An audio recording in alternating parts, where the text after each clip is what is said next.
Awardin irreechaa marsaa lammaffaf kan dhaabbata qindeessaa special eventii naafsinii fi giddugala qorannoo fi qo'annoo Looreet Tsaggaayee Gabramadin qopheessan sanbata xiqqaa dhufu akka gaggeeffamu ibsa miidiyaaleef kennameen ibsame. Ibsicha kan kennan hooggantuu dhaabbata qindeessaa special eventii naafsiin kan taate Nasiib Nadad Abbaadulaa, Yuunivarsiitii Ambootti daayirektara qo'annoo fi qorannoo giddugala Looreet Tsaggaayee Gabramadin kan ta'an obbo Saamu'eel Layikuunii fi ambaasaadara Viizit Oromiyaa kan taate Dubree Halimaa Abdul Awardin irreechaa marsaa lammaffaf adeemsifamu kun gosoota sadiin akka kennamu hooggantuun dhaabbata qindeessaa special event naafsiin kan taate Nasiib Nadad Abbaadulaa ibsiteerti.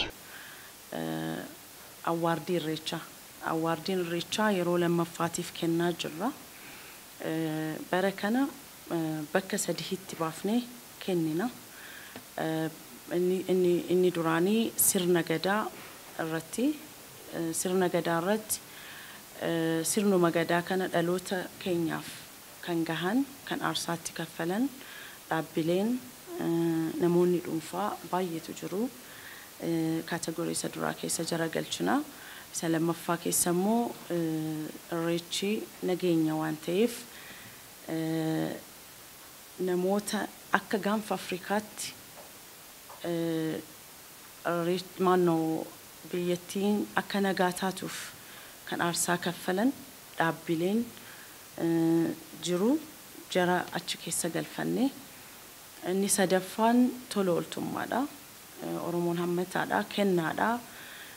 Sana irratti argina. Kanaaf akka biyyattiitti akka Itoophiyaatti namoota dhuunfaas dhaabbilees ituu qabanuu ituu hin qabaatiin waan qaban irraa lammii ofiitiif qoodaa jiran sana jala galfanneerra.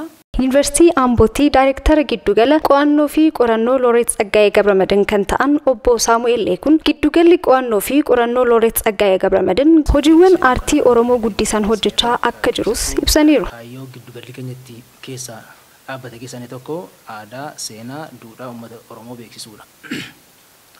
Kana keessatti gaayyuu irreecha awwaardii dhaabbata naafsiidhamu giddugalli qorannoo aadaa Looreet Tsaggaayee Gabramadin qopheessuunsaa tokkoffaa gaheen uummata Oromoo biyya kana keessatti akka tuggeetu hin taane akka utubaa ta'e ittiin beeksisuudhaafidha.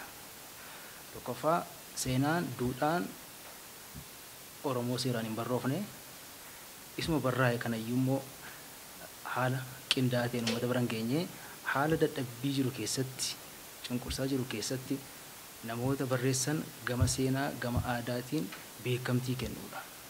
Maaliif dhaloonni dhufu waan kana caalu seenaa dhugaa jiru akka inni barreessaa deemuuf awwaardii kana qopheessineera jechuudha. Kaayyoon awwaardii irreechaas namootaa fi dhaabbilee sirna gadaa fi irreechi bakka tokkummaa Oromoo akka ta'uuf bu'aa bahii hedduu keessa darbaniif akkasumas duudhaa sirna gadaa keessatti kan argaman gama nagaa fi tola ooltummaan namootaa fi dhaabbilee gahee isaanii bahatan jajjabeessuu fi dhaloota duudhaa kana itti fufsiisuu akka ta'es ibsameera. Sagantaan beekamtii fi galateeffannaa kunis sanbata xiqqaa dhufu jechuunis Sadaasa 15 bakka hooggantoonni mootummaa olaanoon abbootiin gadaa fi haadholiin siinqee artistoonni beekamoon akkasumas qooda fudhattoonni biroo argamanitti mooraa ministeera raayyaa ittisa biyyaa waajjira Itaamaajoor Shumii keessatti akka gaggeeffamus ibsameera.